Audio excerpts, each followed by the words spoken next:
하나님께서는 천지 창조의 셋째 날에 이 땅에 채소와 열매 맺는 나무들을 만드셨습니다. 그리고 그것들이 때를 따라 열매를 맺도록 이 땅에 4개의 계절이 있게 하셨습니다. 2014년도도 벌써 절반이 지나가고 있습니다.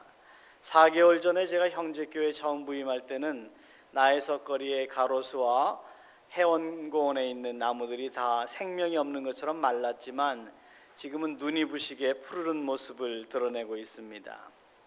풀과 나무에게 4개의 계절을 주신 하나님은 저와 여러분에게도 인생의 계절을 주셨습니다. 여러분 중에 어떤 분은 따뜻한 봄날 같은 모든 것이 잘 풀리고 특별한 기도 제목도 없고 평탄한 인생이어서 마치 여름날에 화창한 바닷가를 걷는 것 같은 그러한 인생의 계절을 겪고 계시는 분들도 계실 것이고, 또 어떤 분은 마치 눈몰아치는 알래스카의 추운 겨울밤처럼 그렇게 혹독한 어려운 인생의 계절을 지내고 계시는 분도 계실지 모르겠습니다.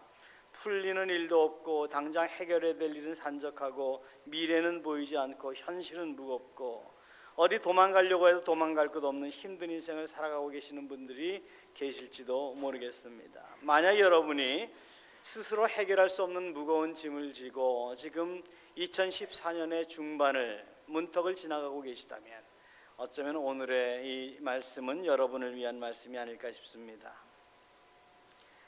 알래스카의 겨울은 매우 춥습니다. 10월부터 눈이 내리기 시작해서 4월 달까지 눈이 옵니다. 알래스카는 6개월이 겨울입니다. 그리고 겨울의 평균 온도는 영하 30도입니다. 심할 때는 영하 50도까지 도무지 우리가 상상할 수 없는 온도까지 내려가고 연평균 기온이 영상 1도입니다. 연평균 여름까지 합쳐서 영상 1도, 추울 때는 50도, 그리고 겨울에는 영하 30도가 평균 기온. 그럼에도 불구하고 이런 엄청 추운 알래스카의 겨울을 그 옛날 원주민들은 전기도 없던 시절에 적당한 난방시설이 없어 보이던 그 시절에 그 겨울을 지냈습니다. 다시 말해서 알래스카의 상황은 추위의 문제가 아니라 그 추위를 대처하는 능력의 문제라는 것을 우리가 발견하게 됩니다. 저와 여러분에게도 그러한 인생의 지혜가 필요합니다. 어떻게 하면 단 한 번밖에 없는 나의 인생을 후회 없이 살 수 있을 것인가? 어쩌면 지금 밖에는 진눈깨비 몰아치는 거칠은 들판 같기도 하고 나는 아무와도 의논할 수 없고 홀로 버려진 것 같은 외롭고 추운 인생의 계절을 지내고 있지만 어떻게 하면 이 혹독한 계절을 지혜롭게 지내므로 남은 인생의 계절들, 시간들을 낭비하지 않을 수 있을 것인가? 오늘 우리는 본문을 중심으로 이 내용을 살펴보고자 합니다. 저와 여러분이 살아가고 있는 이 세상은 4개의 계절이 있습니다. 그리고 4개의 계절은 대부분 국가마다 지역마다 조금 차이가 있긴 하지만 어느 정도는 순서대로 봄이 오고 여름이 오고 가을이 오고 겨울이 옵니다. 그런데 저와 여러분의 인생은 4개의 계절이 아니라 수십 개의 계절 또는 수백 개의 계절로 이루어져 있습니다.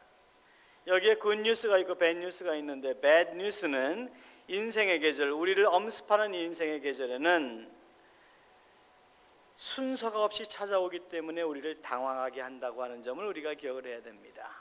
순서대로 오면 준비할 수 있습니다.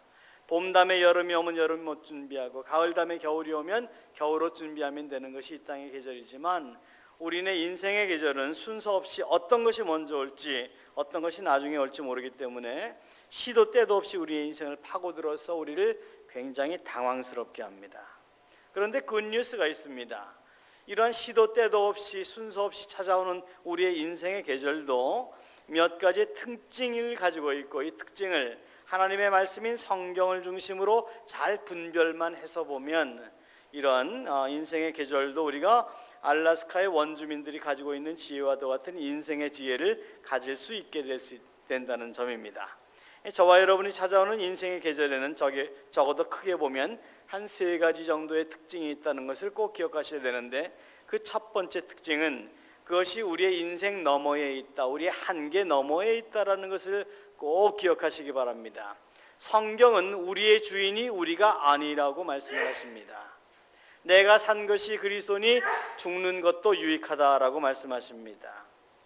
우리에게 찾아오는 인생의 계절은 언제 어디서 어떤 모습으로 우리에게 나타날지 아무도 예측을 할 수가 없습니다. 한계 너머에 있습니다. 생각해 보세요. 여러분 중에는 사랑하는 사람을 전혀 예기치 않았던 시점에서 잃어버리는 슬픔을 겪은 적도 있을지도 모르겠습니다. 어떤 다른 사람의 잘못 때문에 큰 손해를 보신 분이 있을지도 모르겠습니다. 열심히 일한 직장에서 어느 날 갑자기 해고 통지를 받은 분이 있을지도 모르겠습니다. 건강에 치명적인 문제를 경험한 분도 계실지 모르겠습니다. 품 안의 자식이라고 그렇게 믿고 사랑하고 절대로 엄마만 아빠만 믿고 따를 줄 알았던 아이들이 사춘기를 지내면서 너무 이상하게 변하는 겁니다. 통제 불능의 상태로 들어가는 겁니다. 그런 경험 하신 분도 계실지 모르겠습니다. 우리네 인생에는 우리가 선택하는 것보다는 그냥 기다릴 수밖에 없는, 그냥 있는 그대로를 받아들일 수밖에 없는 것들이 굉장히 많습니다. 이유가 무엇입니까? 여러분의 주인이 여러분이 아니기 때문이에요. 제가 이번에 이제 다락방 신방을 하면서 보니까 지금은 그런 분이 오늘은 안 계신 것으로 아는데, 우리가 기둥이 2개 있습니다만 기둥 뒤에 앉아서 제 얼굴을 안 보겠다. 왜냐하면 저라도 표시 안 나니까.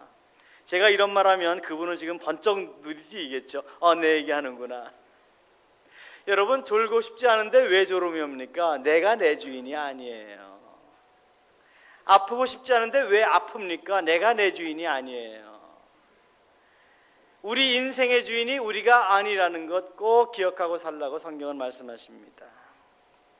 그래서 사람들은 인생을 기다림의 연속이라고 말합니다. 우리 인생에는 우리가 조정할 수 없는 일들이 조정할 수 있는 것보다 훨씬 많기 때문에, 그냥 기다릴 수밖에 없는 일들이 훨씬 많기 때문에, 우리가 열심히 노력한다고 해서 풀릴 수 없는 문제들이 훨씬 많기 때문에 기다림의 연속이라고 얘기합니다. 그런데 그런 인생의 계절들을 누가 조정하십니까?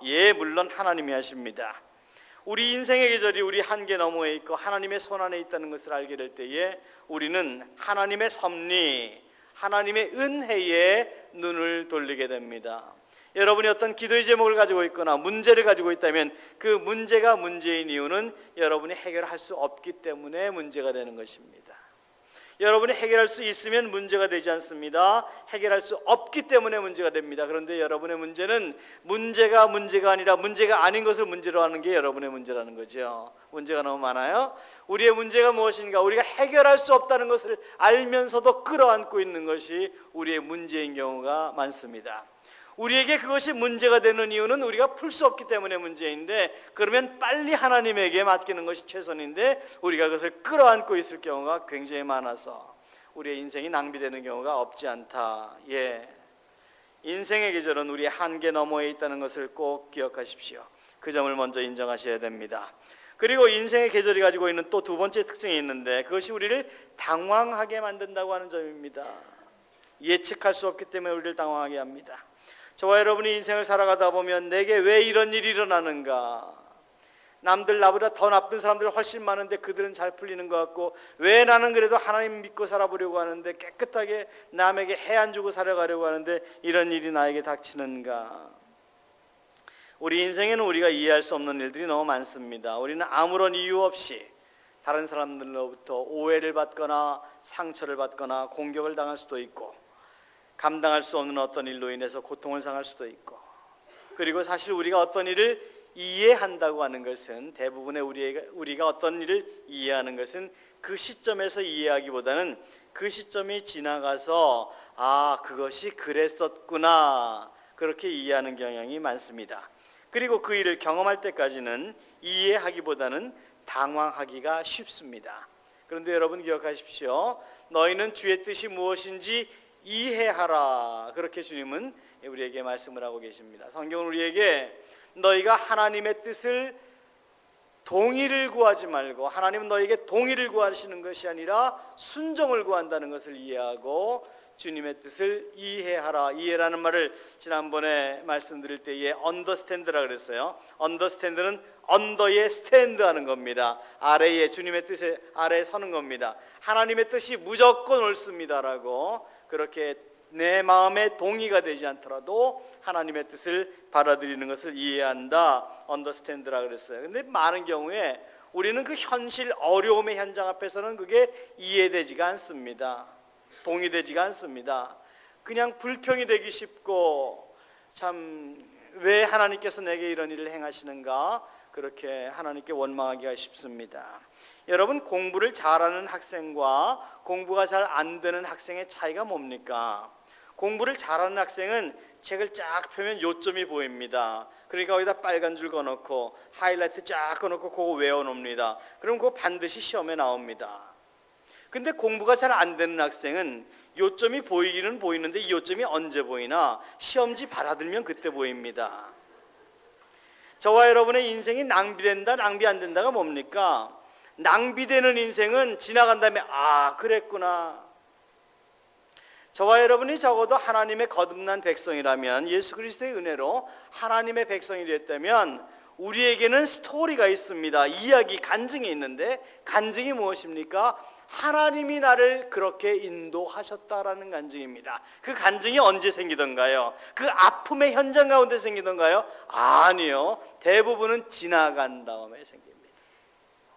그때는 하늘을 향해서 막 주먹을 휘두르고 주님 이럴 수가 있습니까? 내가 뭐 잘못했다고.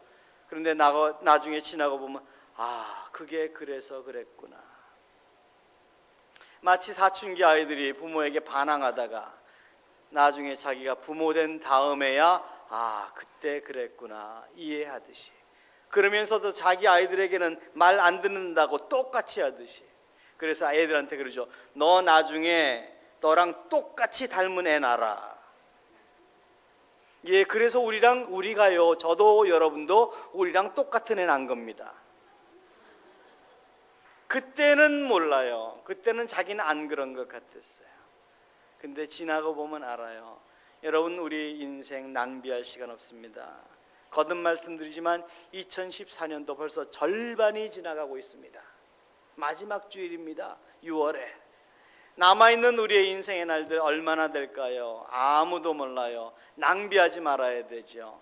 어떻게 낭비하지 않을 수 있습니까? 오늘 내게 주어진 삶을 하나님을 원망하기보다는 하나님께서 왜 이런 일을 나에게 허락하시는가를 원망하기보다는 하나님을 믿고 기대하는 것이 훨씬 낭비 없는 인생을 사는 방법일 것입니다. 하나님은 왜 나에게 침묵하시는가? 하나님은 왜 좀 더 선명한 방법으로 나를 인도하시지 않는가? 하나님은 왜 내가 걸어가야 될 인생의 지도를 숲속 깊은 데 감춰두시고 좀 가서 찾아봐, 찾으면 네 거고 못 찾으면 할 수 없이 인생 낭비되지 뭐, 그렇게 말씀하시는 것인가? 어쩌면 여러분 중에는 지금 그렇게 자기 인생의 지도를 찾기 위해서 애쓰고 계시는 분들이 계실지도 모르겠습니다. 남아있는 내 인생의 후반전을 어떻게 살아야 될 것인가? 뭐 먹고 사나? 뭐 하고 사나? 예, 걱정하시고 또는 염려하시는 분이 계실지도 모르겠습니다. 근데 여러분 생각해 보세요. 정말 하나님이 그렇게 심술구 준 분입니까? 우리를 향해서 아들을 주시고 그렇게 우리를 사랑하셨다면서요. 근데 왜 우리가 이렇게 갈등하게 하십니까? 자, 너의 길은 이거야. 지도 한 장 딱 주고 처음부터 종착역까지 딱 선명하게 인도해 주시면 우리가 얼마나 갈등하지 않고 낭비하지 않고 하나님만 믿고 살아갈 수 있을까요? 아니요. 하나님은 저와 여러분이 인생의 계절들을 믿음으로 살게 되는 법을 깨닫게 되기를 원하시는 것입니다. 믿음이 없이는 하나님을 기쁘시게 못한다 그랬습니다. 그리고 보고 믿는 자보다 보지 않고 믿는 자가 더 복되다고 주님은 말씀하십니다. 주님은 우리가 무엇을 다 알아서 모든 것이 내가 원하는 것이 다 채워져서 하나님께 감사하기보다는 채워지지 않은 그릇, 보이지 않는 미래를 두고도 여전히 나를 인도하실, 나를 책임지실 하나님을 찬양하는 믿음을 우리가 가지게 될 수 있기를 원하고 계시는 것입니다. 우리 인생의 모든 순간들이 하나하나 설명되고 동의될 때에만 하나님을 따르는 것이 아니라 마치 이 땅의 계절들처럼 겨울이 지나면 봄이 오듯이 비록 보이지는 않지만 나의 창조주 나의 하나님께서, 나의 구원자께서 반드시 나를 책임지실 것이라는 것을 믿는 믿음으로 하루하루를 살아가게 되기를 기대하고 계시는 것입니다. 이사야서 41장이 이렇게 기록했습니다. 두려워 말라, 내가 너와 함께함이니라. 놀라지 말라, 나는 내 여호와가 됨이니라. 내가 너와 함께하여. 이 하나님께서 두려워하지도 말고 놀라지도 말라고 말씀하셨어요. 그 믿음 가지고 우리가 이 세상을 살아가게 될 수 있기를 그 믿음의 사람이 될 수 있기를 하나님은 우리가 어떤 상황에도 당황하지 않고 하나님만 바라볼 수 있게 되기를 기대하십니다. 그래서 인생의 계절이 가지고 있는 두 번째 특징이 종종 우리를 당황하게 한다는 것인데, 그럼에도 불구하고 주님은 놀라지 말라, 두려워하지 말라라고 말씀을 하고 계세요. 그리고 세 번째, 인생의 계절이 가지고 있는 또 하나의 특징이 있는데, 이것이 참 우리를 위로합니다. 인생의 계절은 반드시 하나님의 계획 가운데 진행되어진다 말씀합니다. 범사의 기한이 있다 말씀하셨습니다. 천하만사가 다 때가 있다 말씀하셨습니다. 날 때가 있으면 죽을 때가 있고, 울 때가 있으면 웃을 때가 있다가 있습니다. 슬퍼할 때가 있으면 기뻐할 때가, 춤출 때가 있다고 오늘 본문은 말씀하십니다. 이 땅의 사계절이 창조주 하나님의 분명하신 계획 가운데 움직이고 있는 것처럼, 이 땅에 어떤 피조물보다 더 소중한 저와 여러분의 인생의 계절 또한 하나님 아버지의 구체적인 섭리 가운데 움직이고 있다는 점을 꼭 기억하셔야 됩니다. 그래서 성경에서 우리에게 가장 큰 위로의 말씀이 되는 부분 중에 하나가 로마서 8장 32절입니다. 하나님을 사랑하는 자, 곧 그 뜻대로 부르심을 입은 자들에게는 모든 것이 합력하여 선을 이루느니라.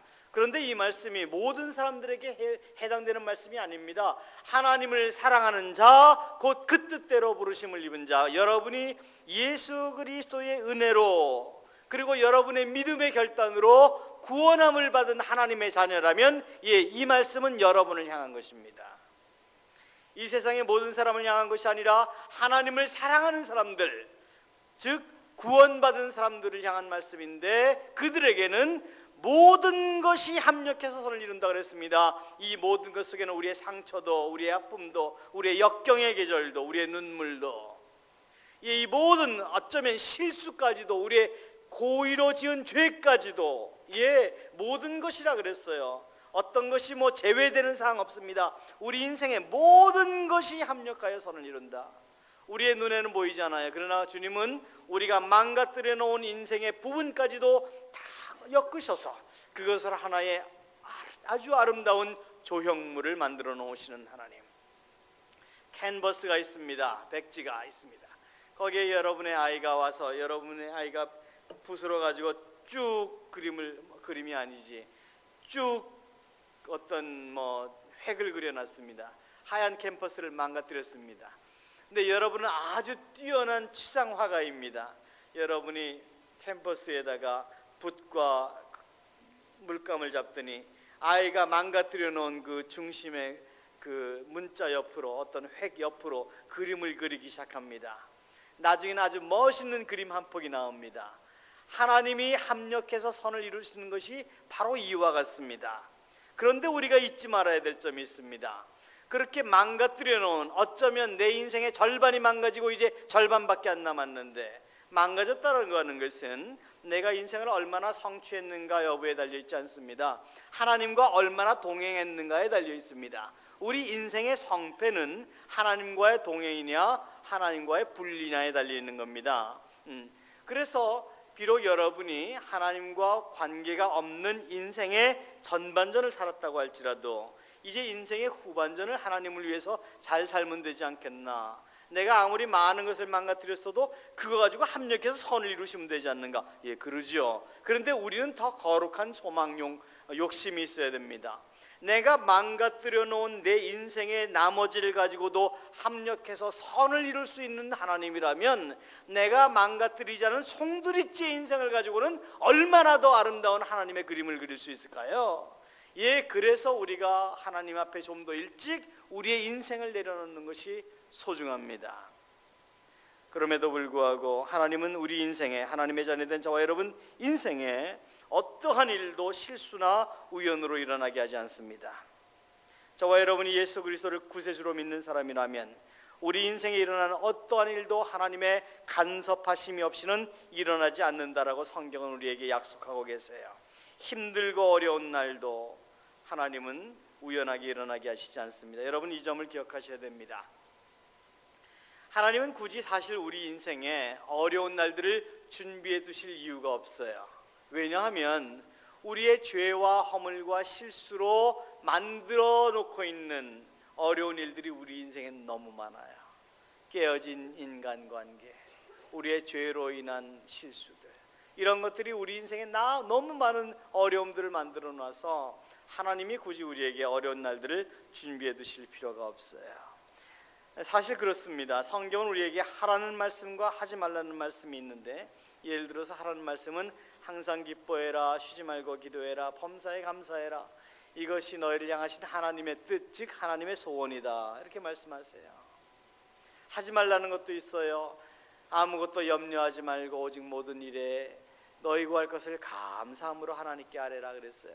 근데 우리는 하라는 기도와 감사와 기쁨은 하지 않고 하지 말라는 염려는 하고 살아요.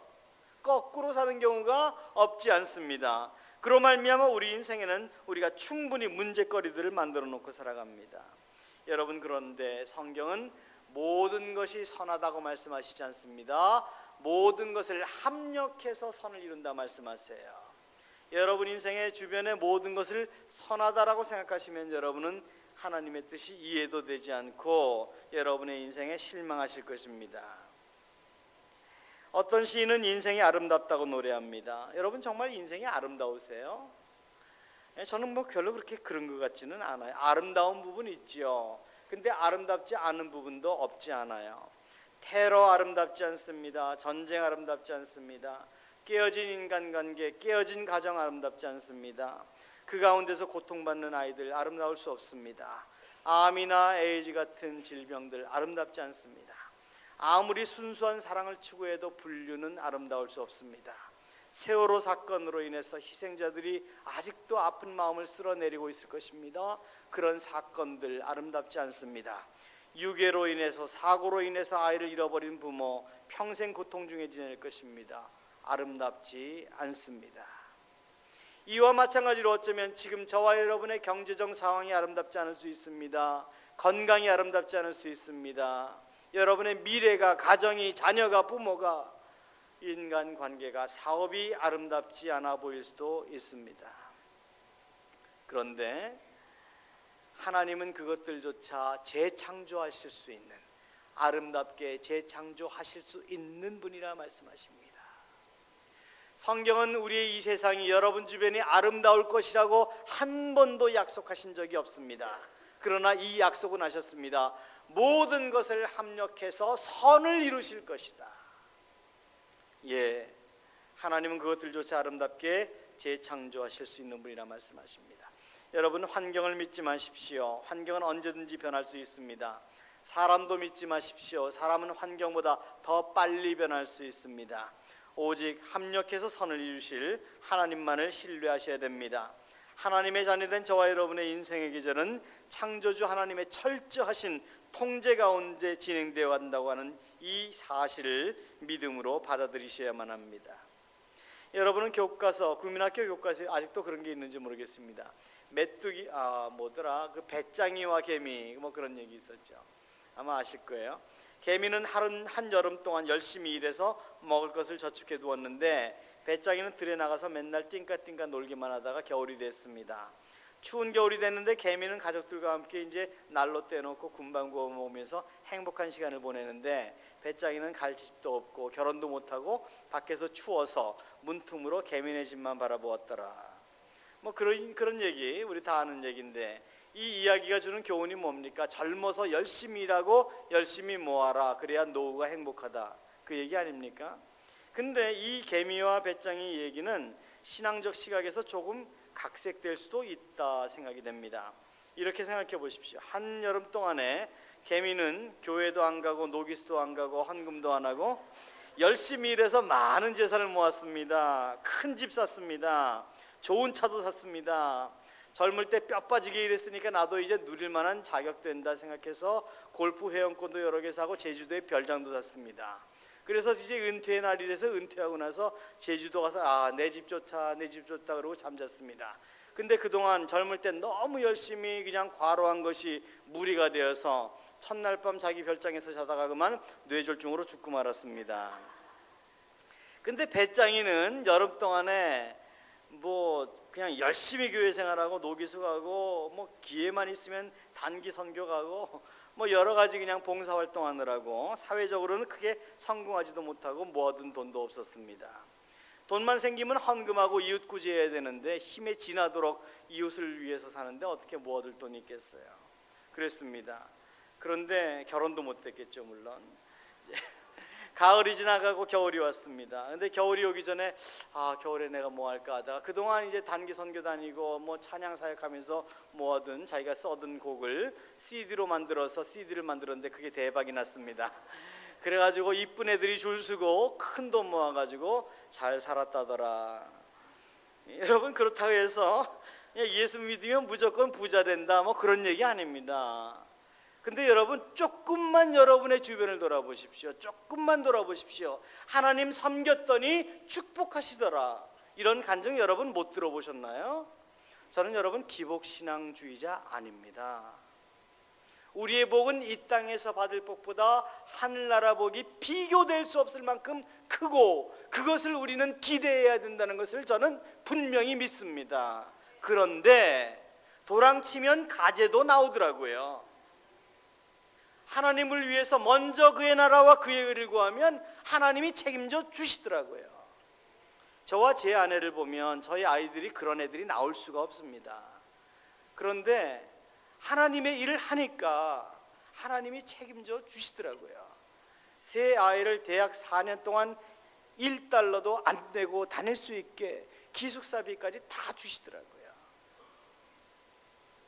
제 아이 자랑하는 거 아닙니다. 저 자랑하는 거 아닙니다.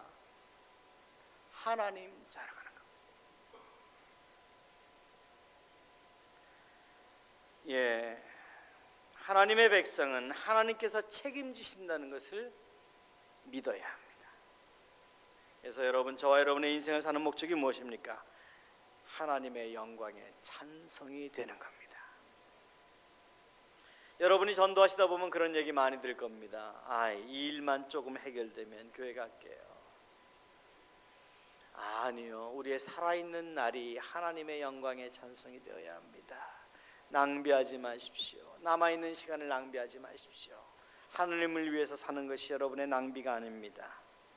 오늘 본문에서 전도사 기자는 범사에 기한이 있다고 말씀하십니다. 여러분, 산봉우리가 있으면 골짜기가 있는 것처럼 저와 여러분의 인생의 계절에는 기쁜 날들과 슬픈 날들이 반드시 함께 존재할 것입니다. 만약 우리 인생에 매일 파티 분위기처럼 화창한 날들만 이어진다면 우리는 얼마 못 가서 그런 파티마저 실증을 느끼게 될 것입니다. 어떤 땅에 만약에 매일 햇빛만 쨍쨍 내리쬐고 비가 오지 않는다면, 구름 한 개 없다면 어떻게 될까요? 그 땅은 머지않아 곧 사막이 될 것입니다. 그래서 사막이 있는 겁니다. 사막에는 비가 오지 않습니다. 비가 와도 비가 오래 가지 않습니다.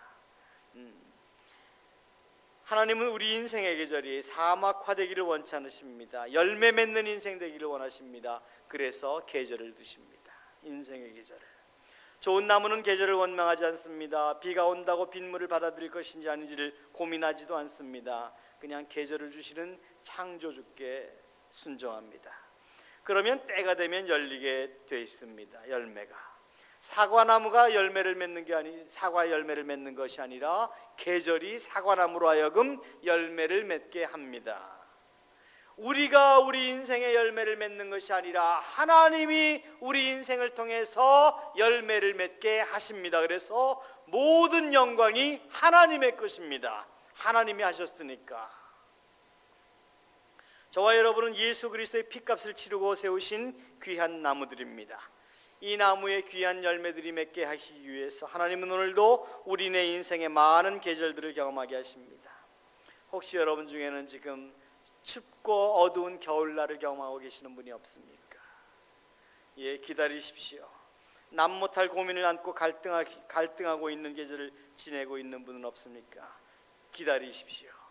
범사에 때가 있다 말씀하셨습니다.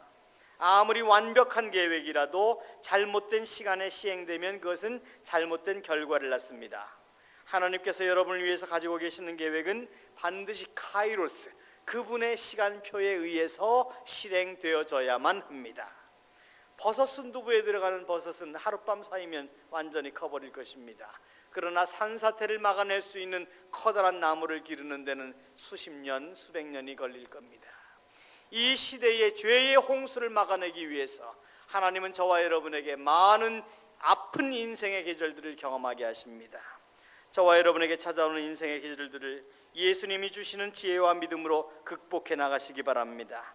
그러면 한 번밖에 없는 우리의 인생은 실패하지 않을 수 있는 주님 만나는 그날에 드릴 열매를 가지는 아름다운 나무가 될 것입니다. 모쪼록 지금 여러분이 지내고 계시는 인생의 계절들을 여러분을 위해서 독생자까지도 아낌없이 내어주신 그 하나님을 믿는 믿음과 인내로 잘 견디어 나가심으로 이제 머지않아 다가오게 될 축복의 결실의 계절을 맞이할 수 있게 되기를 우리의 주 예수님의 이름으로 축원합니다.